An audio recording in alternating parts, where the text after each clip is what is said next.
Another historic day in the Manhattan courthouse where, according to reporters observing the trial proceedings, Donald Trump fell asleep again. According to Suzanne Craig, who is a very serious investigative reporter with the New York Times, she put this out on X, quote, Trump is struggling to stay awake. His eyes were closed for a short period. He was jolted awake when Todd Blanche, his lawyer, nudged him while sliding a note in front of him. She is reporting on Donald Trump's behavior and appearance in his criminal trial. He is a former president and candidate.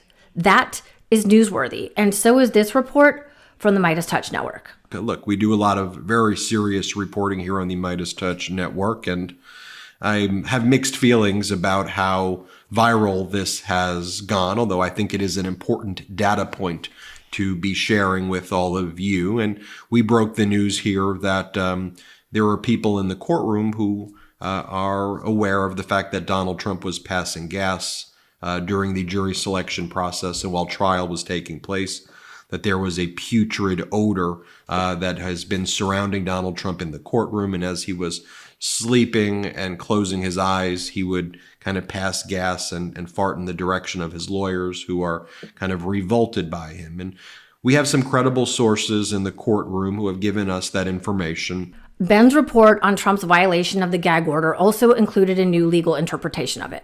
Okay, I couldn't resist. But seriously, there were some people who were really upset that the Meidas Touch Network reported on this development. I even had a friend question me, like, why are you guys covering this? And I said to her, because in my opinion, as a journalist, this is newsworthy. Trump's physical condition is of significant news value. He is running for the highest and arguably most demanding job in the nation. We, the people, have a right to know about Donald Trump's health. And look, this is not the first time that we've heard about Trump's alleged incontinence issues. Noel Kasler, who worked with Trump on the set of The Apprentice, said this on Brooklyn Dad Defiance podcast about Trump's health. What's the deal with the diaper rumors? That's true. Sorry to cut you off. When you say it's true, like on a scale of like 1 to 10, I definitely absolutely know. Witnessed, bro. Witnessed him soiling himself in a rage, sitting there on the Apprentice set, Celebrity Apprentice set, because he can't read. The same thing. He flew into a rage over the word arbitrage one time. Okay. Yeah. Soils himself, has to go off set. Okay. The crew called it the shit show. Sorry to curse, but can you imagine being the boom operator?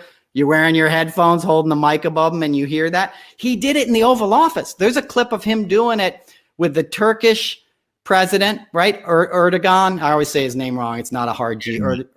Yeah. And the Feinstein and Dianne Feinstein. And they're sitting there in the Oval Office, and he clearly, has some kind of bowel movement. But you can, and you see them look like they hear it. But you can look up videos, your viewers can look it up, and you'll find photos of him with the outline of Depends. And I'll tell you why he wears that. Because speed addiction makes you incontinent, right? Opiates make you the opposite, make you constipated. Speed makes you go, right? So he eats fast food all day and meatloaf, like that's all he ever eats, sorry for the graphics, and then he snorts speed, and he's almost 70 years old at the time. He's in his mid 60s. So he just lets it rip.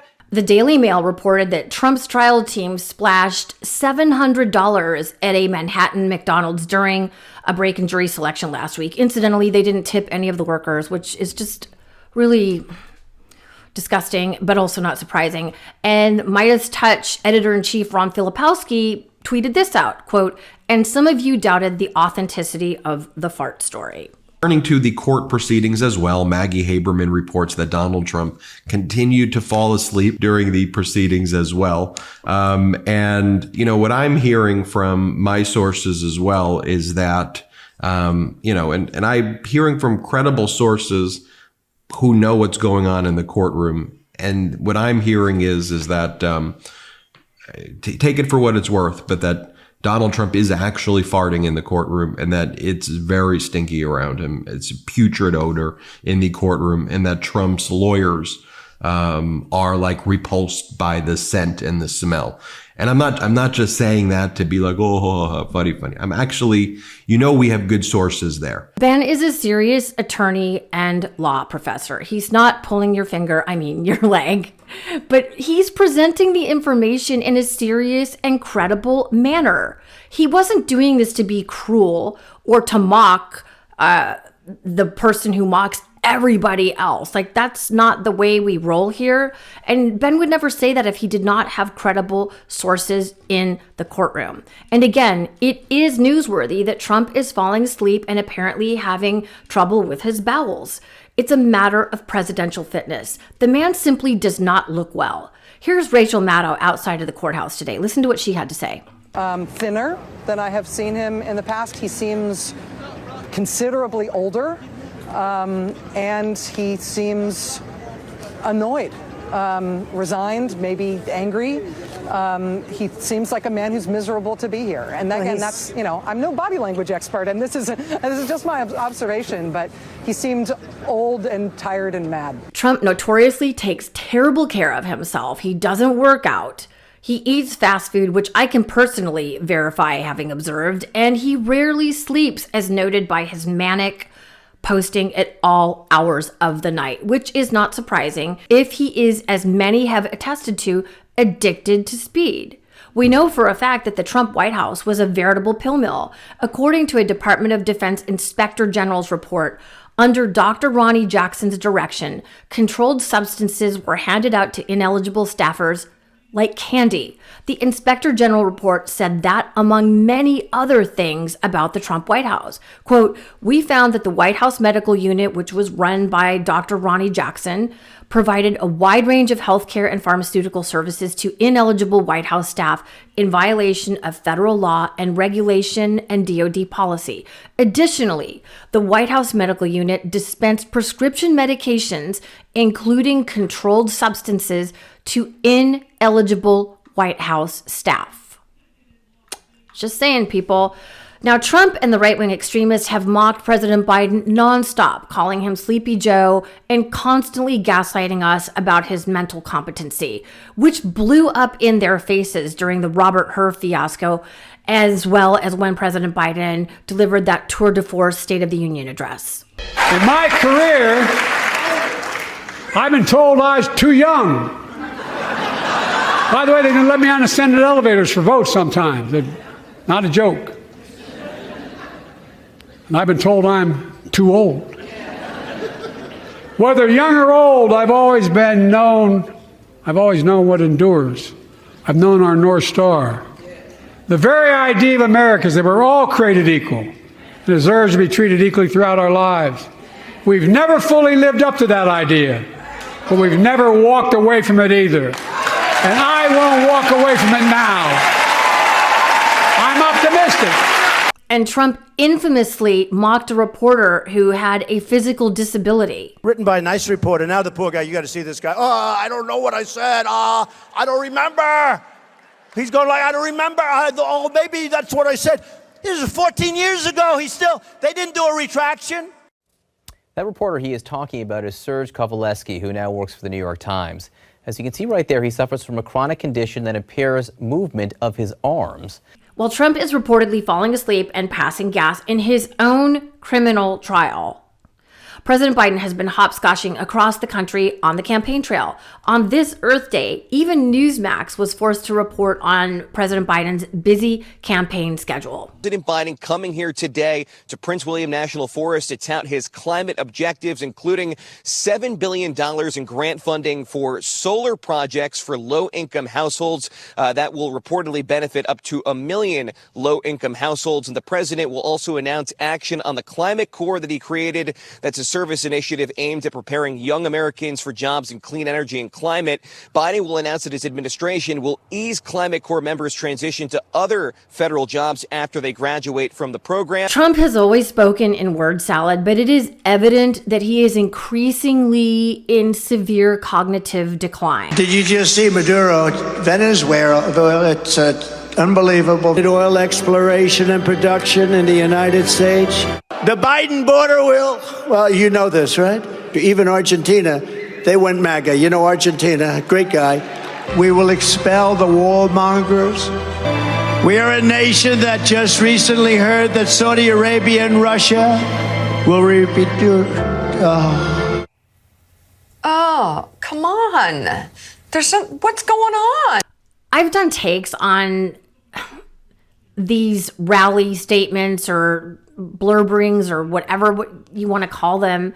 And I don't mean to be gross, but in that last clip that I just played for you, it sounds like Donald Trump is, I cringe, almost relieving himself, which is what several people who have worked with him say he does. And I thought that before this most recent reporting, came out on Meidas Touch through Ben. Meanwhile, the crack Biden-Harris campaign team is not missing a beat with Trump's health problems. They put this out on X today. Quote, a feeble and tired Donald Trump once again falls asleep in court. And they had attached Suzanne Craig's tweet about Trump struggling to stay awake and having to be nudged by his attorneys. Trump's health matters. Yes, of course, so does President Biden's. And Lord knows the legacy media has obsessed over Biden's age. They essentially wouldn't cover anything else for the longest time and probably still aren't. But what I am seeing with President Biden is very different from the sedentary, orange made up, sleepy Donald Trump. Here's President Biden stepping off of Air Force One with former President Obama in New York. Both men looking super fit and fly. That was before the huge fundraiser they had at Radio City. Meanwhile, Trump is canceling rallies. He's falling asleep in court. The years of him ignoring his health and his reported addictions appear to be catching up with him. And that is a big effing deal if he is, God help us, to be entrusted, and I use that word very loosely, once again, to the office of the presidency. Trump has shown us in so many ways that he is neither trustworthy in the least, facing 88 criminal charges, but he's also just not physically capable of doing the job. He reportedly never showed up for work as the president of the United States until 11 a.m. or so. Like, that's just not somebody who is serious about leading this country. Now, in response to Ben's initial report on the flatulence issues in the Trump criminal trial, Robin Dott put this out on Twitter or X. She responded, normally I would think that it is not right for any of us to be amused, but not this time. I saw your discomfort. You did not revel in this. You simply reported it. We are dealing with a man who nearly took this democracy down. If the tables were turned, he would never shut up about his opponent if he could use it to win. That was not the spirit of your report. This is a problem that Noel Kasler and many others have reported for years was caused by his long-term drug abuse and bad diet, not an elderly man with incontinence. And it is, again, newsworthy. We need to know about how in this instance, men are doing who are vying for arguably the most important job in the world. And speaking of the world, there is chaos going on in the world right now. I want a serious and mentally competent and healthy leader in the White House who is paying attention, not falling asleep to and engaging with the challenging issues of the day. Don't you? Here at the Meidas Touch, we are going to continue to do the reporting that the legacy media is too afraid to touch. My name is Suri Crowe, and you are watching and or listening to the Meidas Touch Network. Thank you so much for joining me here today, and I wish you peace. Real quick, Meta just changed their algorithm to suppress political content. Please follow our Instagram at MeidasTouch right now as we head towards 400,000 followers so you don't miss a beat.